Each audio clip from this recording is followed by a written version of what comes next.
Hallelujah. In the name of the Father, and of the Son, and of the Holy Spirit. Amen. Heavenly Fathers, muli Panginoon, nagkasama-sama po kami ngayon sa oras na ito. Sa akin po mga kapatid na sa ngayon po, ang iba ay nanonood ng playback po ng video na ito. Marami pong salamat o Diyos at binigyan po kami ng pagkakataon na kung saan kami ay makapakinig. Lord, kami ay makapag-aral at sa pamamagitan po ng iyong salita, ito ay makapagbigay ng buhay sa bawat isa sa amin. Dalangin po namin, O Diyos, sa pamamagitan po ng iyong banal na Espiritu na iniwan niyo po sa bawat isa sa amin.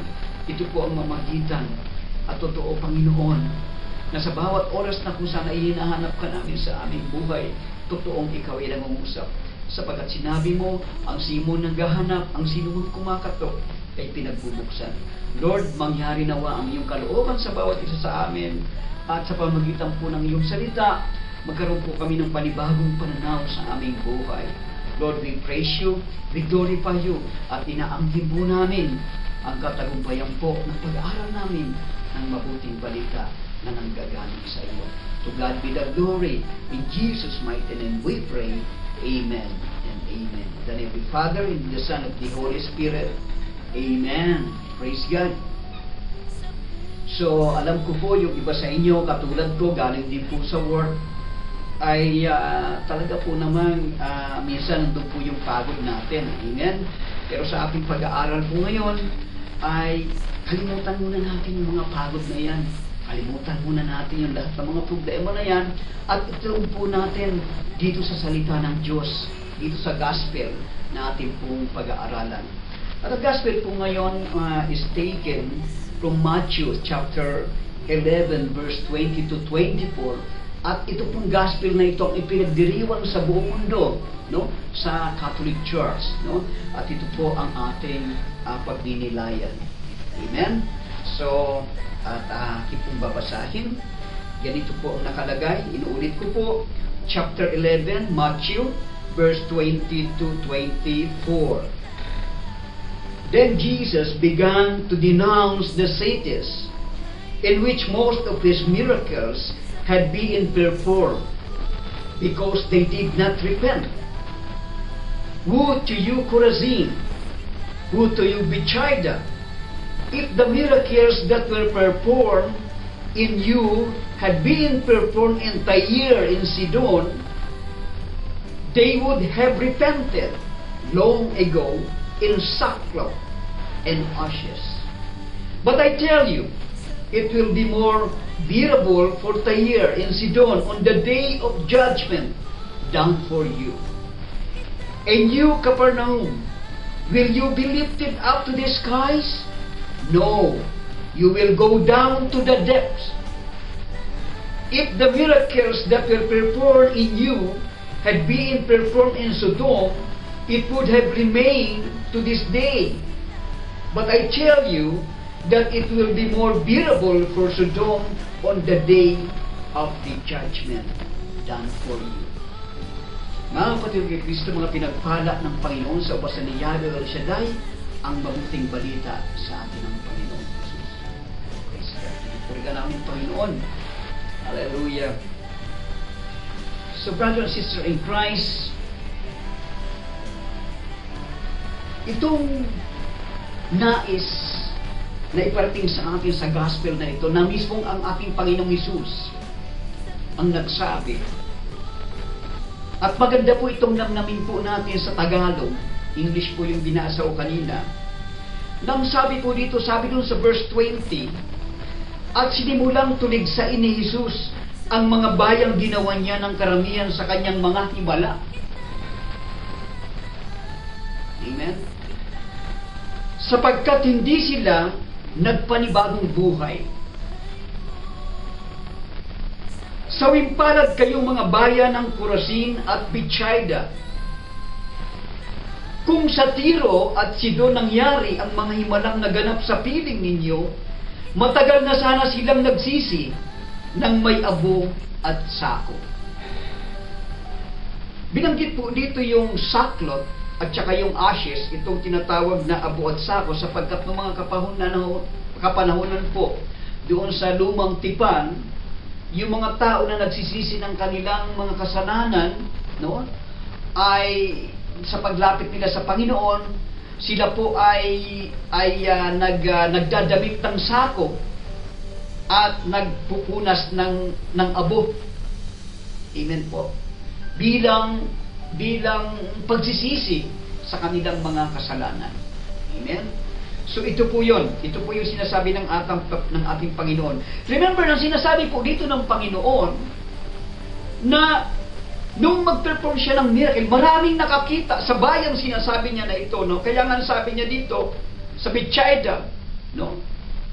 Sabi niya, kung ang mga himala na kanyang ginawa, ano ba yung mga kanyang himala na ginawa ng ating Panginoong Hesus, ang magpalayas ng demonyo, ang magpagaling ng mga may sakit, ang bumuhay ng patay, ang sabi ng Panginoon, this is a graces of God. Amen. Remember, ng ating Panginoong Hesus, ang salita na nagkatawang tao, amen, ay ito mismo, mga kapatid ko kay Kristo, ang siyang namagitan sa bawat isa sa atin upang tayo ay makapanumbalik sa ating dakilang Ama. Amen po. Kaya malinaw na sinasabi po dito, actually yung sinasabi po dito ng ating Panginoong Hesus, ito yung pinaka-warning niya na pagtanggi sa graces na kanyang inaalok. This is a warning for the grace, yung graces na po na inaalok ng ating Panginoon. Ito po yung warning niya sapagkat mismo, sinabi niya rito, binanggit niya mismo sa mga lugar na kung saan ay nagpakita siya ng himala. Amen. Alam ko hindi lamang po doon sa lugar nagpakita ang Diyos ng himala, subalit hanggang ngayon ito ay nagpapakita ng himala sa bawat isa sa atin. Amen po. Ang Diyos ay patuloy na inaabot ng kanyang himala ang bawat isa sa atin. Amen. Sa iba't ibang panahon, sa iba't ibang pagkakataon. No? In His time, sabi nga. So binabanggit niya rito na yung mga tao doon na nakakita ng kanyang himala mismo ay hindi sila nagkaroon ng panibagong buhay. Kaya nung sabi ng ating Panginoon, sabi niya, mabuti pa daw ang, sabi niya dito, itong Tiro at Sidon, kung nangyari daw yung kanyang himala na mga ginawa on that place, kung nangyari po yun doon sa Sidon at doon sa Tiro, ay baka marami ang nagsisi kaysa sa kanila na nakakita ng mga himala. Kasi po, remember na this verse has shown us how dangerous it is to resist the divine grace. Kasi divine grace po, itong inaalok sa atin ng Panginoon. Divine grace po sapagkat totoo na ang lahat ay nagkasala, ang bawat isa sa atin. Amen. At sa pamamagitan po ng ating Panginoong Hesus, ito yung umabot sa bawat isa sa atin at nakarating hanggang ngayon ang kanyang salita. Na minsan 2,000 years ago, siya ay nandito sa lupa at naging tao na katulad natin ang salita. At sinasabi ng Panginoon dito, it is a divine grace na kapag yung kanyang ginagawa na graces sa atin ay hindi natin tinanggap o hindi tayo nagkaroon ng pagkakataon na kung saan ito ay maisabuhay at magkaroon ng changes sa ating buhay. Dahil sa totoo lang po talagang kahabag-habag ang kalagayan ng bawat isa sa atin. Amen. Kahabag-habag. Bakit po kahabag-habag? Especially nga, kung tayo na nakakapakinig ng mabuting balita sa mga iba na kung saan ay nakaranas ng pagpapala ng Panginoon, sumasabi pa rin, nandoon pa rin yung mga temptation na nangyayari, nandoon pa rin yung mga kasalanan na nangyayari. Pero dahil sa graces o sa grasya ng Panginoon, patuloy tayo na nanunubalik sa Kanya. Patuloy na bumubulong sa ating budhi sa pamamagitan ng banal na Espiritu. Kaya hinahanap natin ang Diyos sa ating buhay. Amen. At ano ba itong Tiro at Sidon? Kasi po itong Bethsaida, itong dalawang syudad na ito, Corazin at saka yung Bethsaida, Ito po yung paaralan para sa pagpapakadalubhasa sa relihiyon. No? Nandoon po. Subalit, hindi tinanggap doon ang Ebanghelyo. At ano ang Ebanghelyo? Itong gospel. Itong mabuting balita ng ating Panginoon.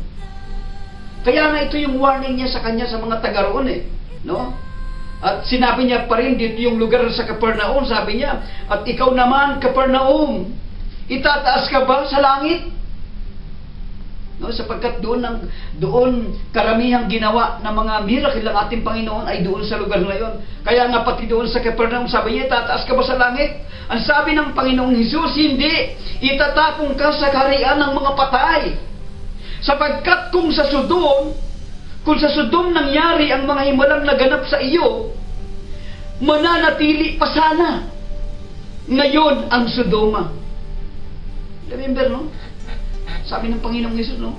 Kung yung kanyang mga himala daw ay nandoon na siya sa kapanahunan ng Sodoma, ng Sodom noon at saka sa Tiro, baka yung mga tao daw na nandoon, kung doon siya nabuhay ng mga panahon yun, ay baka marami ang nagbagong buhay at nagbalik loob. Pero dito po, sa lugar ng Bethsaida at ng Chorazin at nitong Capernaum na kung saan ay nandun po yung mga dalubhasa na paaralan tungkol sa salita ng Diyos, amen, ay hindi tinanggap ang Ebanghelyo. Kaya ito yung ang pinakatema po ng gospel ngayon ay yung warning ng Panginoon sa kanyang divine grace na inaalok sa bawat isa sa atin, sa iyo at sa akin. Amen. At ano ang divine grace na ito? Na ikaw, kapatid, at ako ay makalakad at makapanumbalik sa ating Diyos na buhay. Yun ang nais ng Panginoon. Kaya nagwa-warning siya. Ang warning niya, no? Remember na yung Capernaum po na kung saan ay doon siya nag-perform ng mga miracles, no? Sabi niya, itataas ka ba sa langit? Ang sabi ng Panginoon, hindi. Bakit? Sapagkat nung time na, remember, doon po sa palaspas, amen, na wini-welcome ang ating Panginoon, yun din mga tao na yun, ang nagsisigawan na ipako siya sa krus. Amen. Kaya mabigat yung parusa. At sabi pa dito sa verse 24, dito po tayo magtatapos sa verse 24. Sabi ng ating Panginoong Hesus, sabi niya, kaya sinasabi ko sa inyo, mas magiging magaan pa ang sasapitin ng lupain ng Sodom sa araw ng paghukom kaysa sa inyo. Imagine kung gaano yung mga makasalanan doon sa Sodom at that time. Imagine yung mga iba't ibang klase mga makasalanan sa lugar na yon. At ano ba ito? Itong Sodom na ito, no? Itong Tiro at Sidon ay dalawang paganong syudad na isinumpa ng mga propeta at pagkatapos ay nawasak. Amen? Yang pong lugar na yan. Pero sa kanyang pagkawasak at mga namatay na tao doon, ang sabi ng Panginoon, sa verse 24, kaya sinasabi ko sa inyo, mas magiging magaan pa. Imagine, baka daw magiging magaan pa yung mga tao na kung saan ay inabot ng kasalanan noon at namatay doon. No? Baka mas magaan pa daw yung kaparasuhan nila kaysa mga tao na kung saan ay nakakita ng kanyang himala sa kanyang buhay na hindi nagkaroon ng changes sa kanyang buhay. Amen. Ito po ang warning ng ating Panginoon. Nangungusap po siya sa atin sa pamamagitan ng kanyang salita. Alam ko, bawat isa sa atin ay mayroong kani-kanya mga struggles, no? Personal, sa ugali, karakter natin, sa pakikitungo natin sa ating kapwa, mga bagay-bagay na nagagawa natin against God. Amen. Na narinig po natin ang mabuting balita. Narinig ang inaalok, yung divine grace na inaalok sa atin ng Panginoon. At ang sabi niya, baka mas mag-ampay yung kaparusahan ng mga tao at that time sa Sodom. No? Ito po yung salita ng Diyos. At naniniwala ko mga kapatid ko kay Kristo ng bawat isa sa atin na kung saan ay patuloy na nagsisikap na makasunod sa kalooban ng Panginoon. Bawat isa sa atin ay nag-i-struggle sa mga kalalagayan po natin. Kaya nga yung iba sa atin, kahit walang nagsasabi sa atin, pumupunta tayo ng church, naghahanap tayo, no? Nananalangin tayo, nagsisisi tayo. Bakit? Sapagkat nangungusap sa atin ng banal na Espiritu. No? Dalangin ko, mga kapatid ko, ay Kristo, nasa salita pong ito, no? Ito po'y tumimo sa ating puso na mayroong divine grace na inalok sa atin ng Panginoong Jesus. At napakatindi po ng kanyang sinabi na baka mas magaan pa yung kaparusahan ng mga tao noon sa Sodom kaysa mga tao na kung saan ay nakarinig, nakakita ng himala sa kanilang buhay at pagkatapos hindi nagkaroon ng pagbabago sa kanilang buhay sa pagbabalik nila sa ating Panginoon. Amen. So yan pong iniwan sa atin ang salita ng gospel na ito. At alam ko na bawat isa sa atin na naghahanap ng Diyos sa kanilang buhay, amen, ay tumimo ang salitang ito. Lord, we praise you and we glorify you. At naniniwala kami, Panginoon, na sasama-sama po naming pagnamnam sa iyong salita. Ito po'y tumimo sa aming puso. Gawin mo po, Panginoon, ang aming puso ay matabag lupa na kung saan ay tumanim ang iyong salita. Alam po namin, Panginoon, na hindi po namin kaya ito. Subalit, wala pong imposible sa iyo, Lord. No? Patuloy mo pong babaguhin ang bawat isa sa amin. Hindi man ngayon, maaaring bukas sa isang bukas. Subalit naniniwala kami na walang sino man ang naghanap sa iyo, Panginoon, na hindi mo pinagbuksan. Lord, we praise you and we glorify. Dinadalangin po namin ang mga kapwa-kapatid po namin sa pananampalataya. Lord, tinataas po namin ang bawat isa, kami, ako, at ang bawat isa sa amin. Lord, pagpalain niyo po ang bawat isa. Maniniwala kami na sa pamagitan po ng iyong mga salita, nandoon lagi po ang wisdom, ang vision na itinuturo mo sa aming puso at sa aming isipan upang may sa buhay namin ang iyong mga salita. Lord, we praise you at naniniwala kami na totoong ang iyong malawak na grasya, no, sa mga tao na kung saan ay naghahanap sa iyo. Lord, patuloy namin nararanasan sa aming buhay. Yes, to God be the glory. In Jesus' mighty name we pray. Amen and amen. In the name of the Father, and of the Son, and of the Holy Spirit. Amen. So pagpalain po kayong lahat. Hanggang sa muli po, ito po ang kapatid kay Kristo, Brother Jim Bandagosa, dito po sa Dubai. God bless po. Share the words of God.